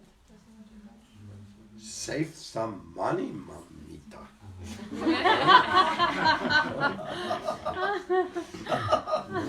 It's terrible. Yeah, you go. Beg, borrow or steal. Sorry. Get money and go to Vrindavan. Beg or borrow, steal. That's Charvaka Muni. He says, beg, borrow or steal, but get ghee and enjoy life.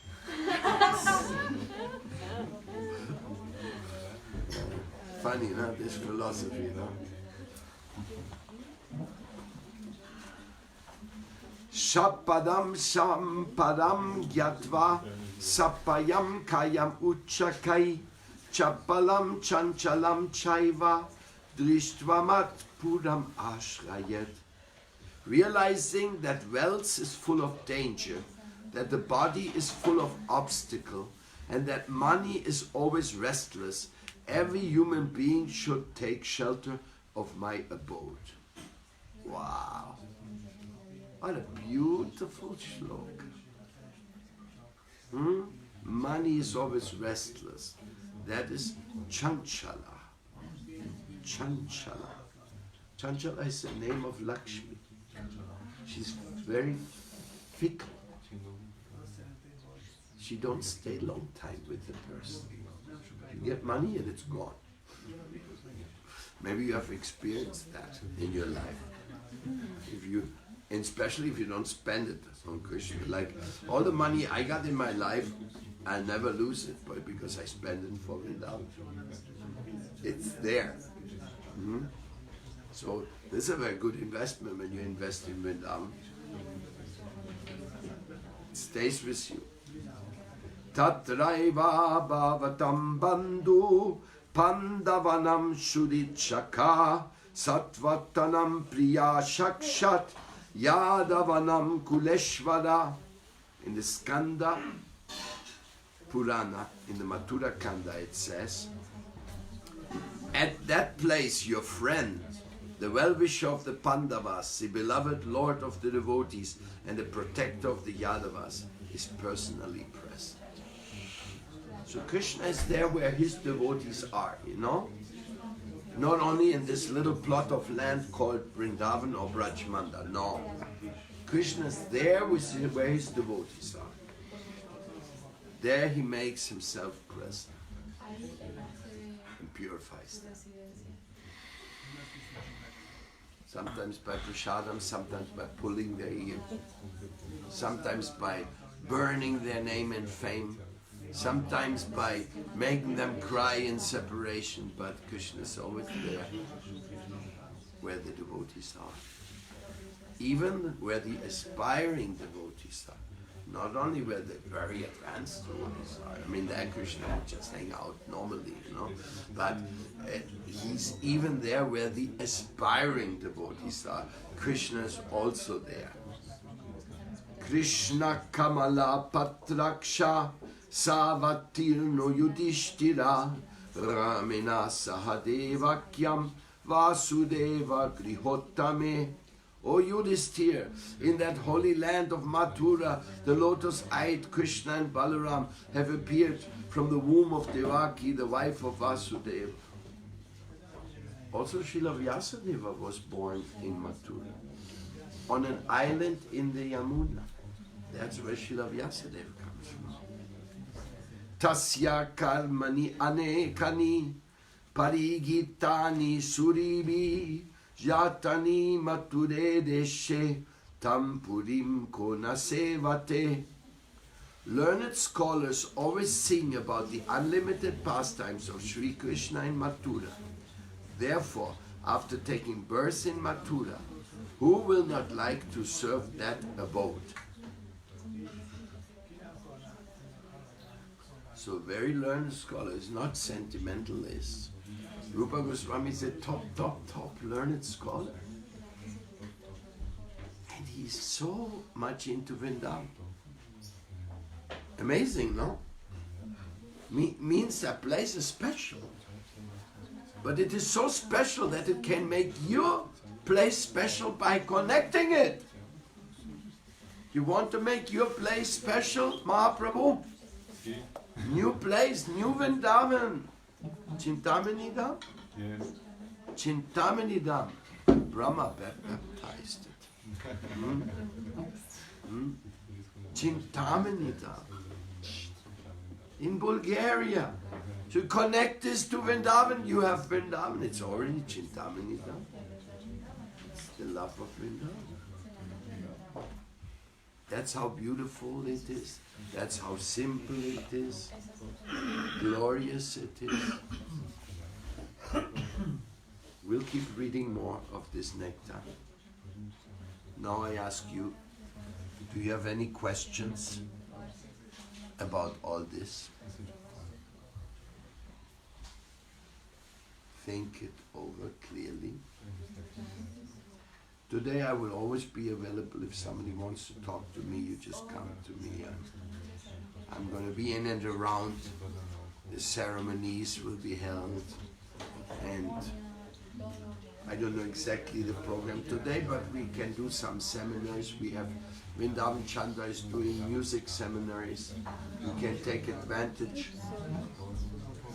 Learning the best drum beats and the best harmonium and bhajan singing techniques. Many talented devotees are here. Harijanji is here. He's a great talented internet preaching experience. We have people from the Oida therapy here. You know, you have to organize it a little bit amongst yourself. Yesterday we had a very nice meeting on the United Nations of the Spirit. That's very, very charming. For me, United Nations of the Spirit is the best thing I found in my life. Of course, Prabhupada and Krishna is the most important thing in my life, but as far as social networks, as far as human efforts, as far as useful items for proper engagement as a human being, I found that the United Nations of the Spirit is topmost. Above the beautiful religious efforts of people going back to home, back to God, that's nice. You may go back home, hopefully quickly. But some of us are staying behind. So we should also keep this place kind of looked after. And sectarianism, I mean, I'm joking, I'm sarcastic, sometimes the religionist people, they are so sectarian, I don't say they will go anywhere back home. They just stay here, but they keep it a mess here by their sectarianism. Because for them, Vasudhaiva Kutumbakam is not a reality. If you feel better than the other person because the other person has a different approach to the divinity, then this is not your real brotherhood, and it is not helpful, because that's how people damage each other. Look at these horrible Americans, Russians, Germans and Chinese. What they do, they make weapons by the big amounts, and then they utilize all the conflicts in the world to push their weapon on everybody. It is such a dirty business, the way they do it. So therefore, want to get the real nectar? Then you go the way of Prabhupada, the way of service.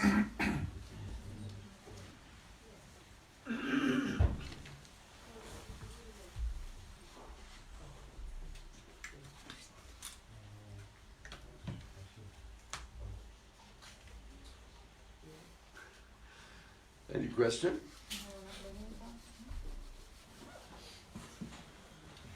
Guru Maharaj? Yes. I have another question. You're welcome.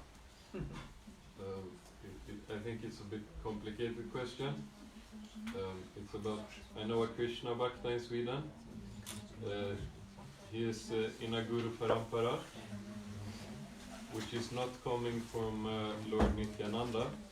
So if he's coming from Gadadhara, or he's coming from Sri Advaita Acharya. and he says that this Guru Parampara, which is coming from Lord Nityananda, since Bhakti Vinoda, it's been much influenced, or to some degree influenced by Christian missionaries in India. That Bhakti Vinoda, he both took influence from the Christians and also shaped his mission in relation to them in some way. This is true. That declaration requires in-depth study of arguments and then refutation. So the way you say it, you don't have any in-depth kind of proof to say that. It's just a, so to say. Sectarianism amongst Vaishnavas, they always try to point out some mistake in the parampara of the other. Even Prabhupada's parampara has been greatly criticized by some people in India. But it's funny. Prabhupada's parampara touches all the world in thousands of ways and varieties, and those who criticize them, they haven't done anything for the world. So who cares for their opinion? But whenever there's a spiritual community there, you find disgruntled people. It's a nature of people to become disgruntled. It's like, I don't like it, you didn't look at me, I didn't get the prasadam. You ate more sweets than me, I won't go there anymore. I was playing Medanga and you looked at me like I don't know. I never touch this Medanga again. So the little ego dramas of this world, they're going on, and in this ego drama some say, oh, my sampradaya is better than yours because I'm with Advaita, you're just with Nityananda. Yeah, we can laugh about it. As long as we can laugh about it, it's all okay. But they're very serious. Therefore you chant the mantra. I tell you a joke. Two devotees are traveling in a bus. And one is listening to the chanting of the other.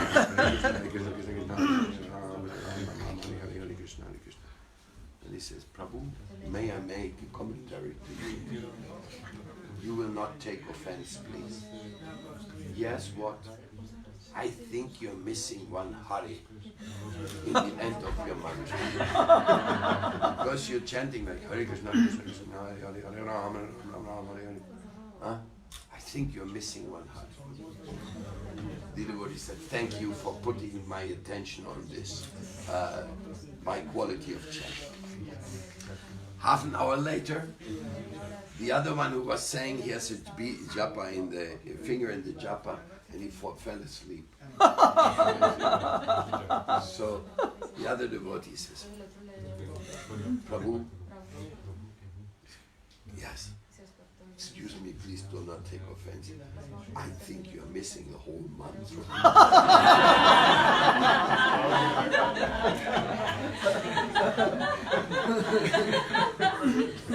Come on, this is... Devotees have different ways of worship, different ways of sadhana. From temple to temple there are differences, and they're all good. So whoever says, my is the right thing, yours is the wrong, don't pay attention. They are just troublemakers. They just want to disturb your mind and capture you maybe to get some, to participate in what they are doing. I'm very sorry to say that, but neophyte Vaishnavas are not aloof sectarianists. Sometimes they behave very sectarian amongst each other. Of course it means they're not very advanced, but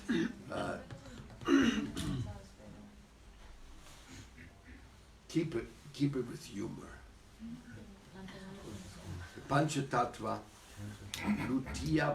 Lutiya Kaya Diya Bandara Uchate Acharya Bandara Prema Sada Gunavade. The Panchatattva broke open the storehouse of love of God. They broke the wall and started distributing the content of the storehouse of love of God, which was blocked before. Only when Mahaprabhu came in this association. And they distributed with both hands. And some Maidas said, hey, stop it, don't distribute so much. Very soon the contents of the store is going to be finished. There will be nothing left for the others. Chaitanya Charitamrita says, fools they are. They do not understand that the more you distribute the contents of love of Godhead, from the stores of love of Godhead, its contents increases by 1,000-fold. So opposite. The more you do it, the more it will spread. So we should always have appreciation. And if some people say, oh, there's another joke. Somebody goes to a spiritual world. Everything is so beautiful, beautiful. And then all of a sudden they come to a wall. Pretty high wall. But they can hear. There's some beautiful chanting, celestial chanting coming from the other side. So one devotee asks, who are these people? Who are behind this wall? Why can't we see them? Huh? And now you can answer the question with your particular observation of secretary. And some people say, oh, behind that's the Catholic people. They think they're the only ones here. Another person may say, oh, behind there, that's ISKCON. They think they're the only ones here. You may say so. If you find sectarianism, they think they're the only ones who go into the spiritual world and the others not. We have just read many shlokas about Mathura, right? It doesn't say anything about the affiliation. It just speaks about Mathura, Krishna, the holy name, the mercy, the nectar. Now, if anybody gonna say, all the rights reserved to my institution, oh, come on, forget it. Give me some fan. I think the guy needs fresh air. Huh? His brain is overheating. Huh?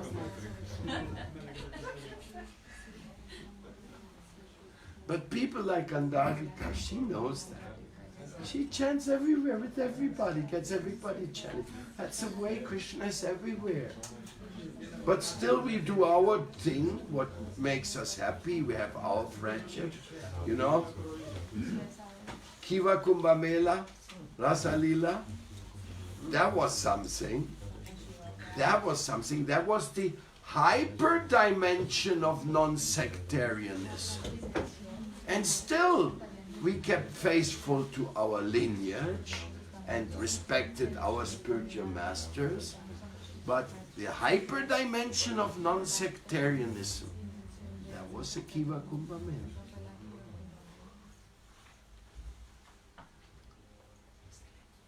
And devotees are like that. Devotees, they can always appreciate what other people do. The only thing devotees have a difficulty to appreciate is when people, in the name of religion, start torturing animals. No? But even that you find in India.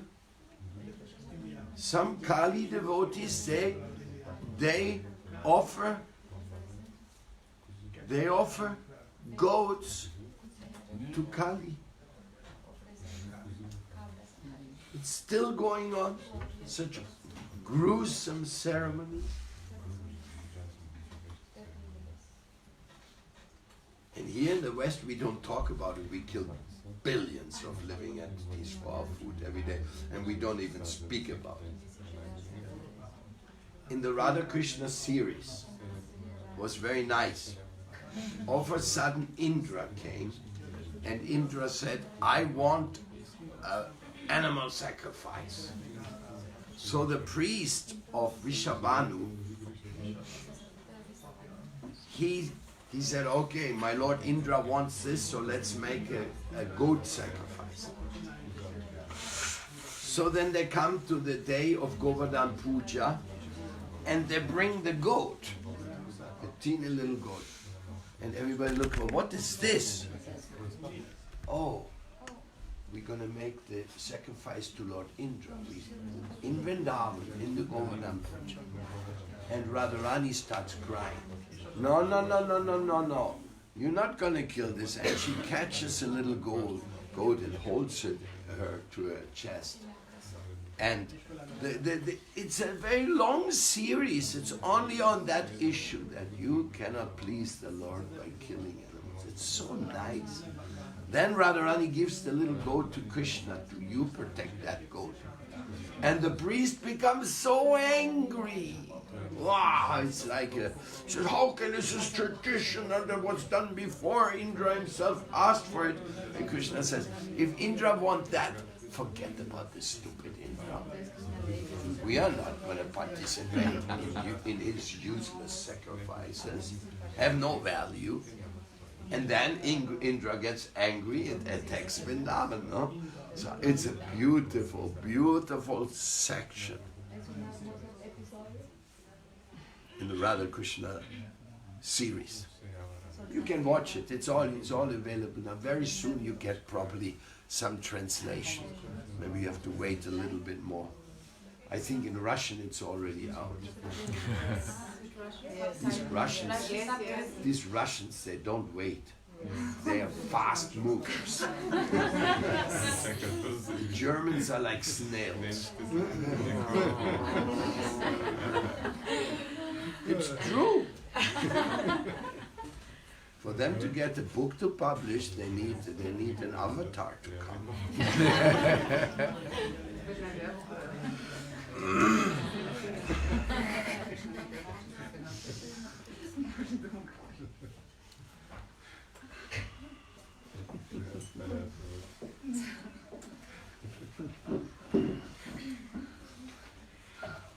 Okay. Any other question? Are you satisfied with that answer? Good. Thank you. I go to all those temples.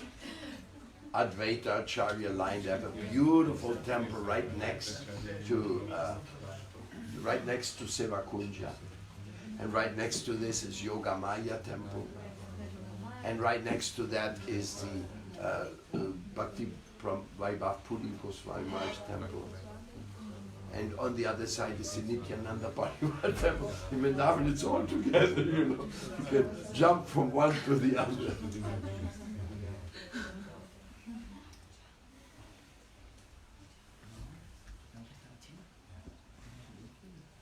But some people are very strange. And some people, they are also racist. They cannot believe in other countries. They think only the people from my clan, from my country, only they can understand. Nationalism, stupid things like that come. But Veda says, Vasudhaiva Kutumbakam. Whole world is one family. Come on, wake up. Wake up, spirit soul. Huh? We'll listen to that today. And Nargada's wake up call.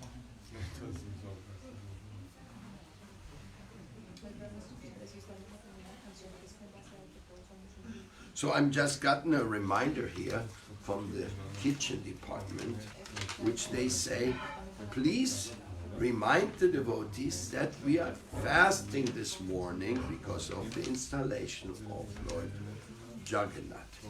So maybe we should get this ceremony over with so that we can also feed you some prasadam of the Lord. Because it's already 9 o'clock. No? So I would say we should be bold and all of us should go to the lake and do everything there. Do you agree? It is bold, yeah. Huh? well, we have to. We have talk- many hands. Yeah. We take Lord Jagannath, we make a makeshift altar on a cloth in front of the lake. Everything is clean.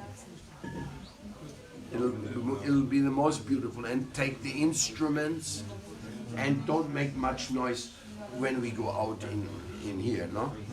We can start our kirtan when we're in the forest. Yeah. Okay? Everything rests. And it's very short. It's a short distance. And I would say, let's go now. It's no prasadam, no worries.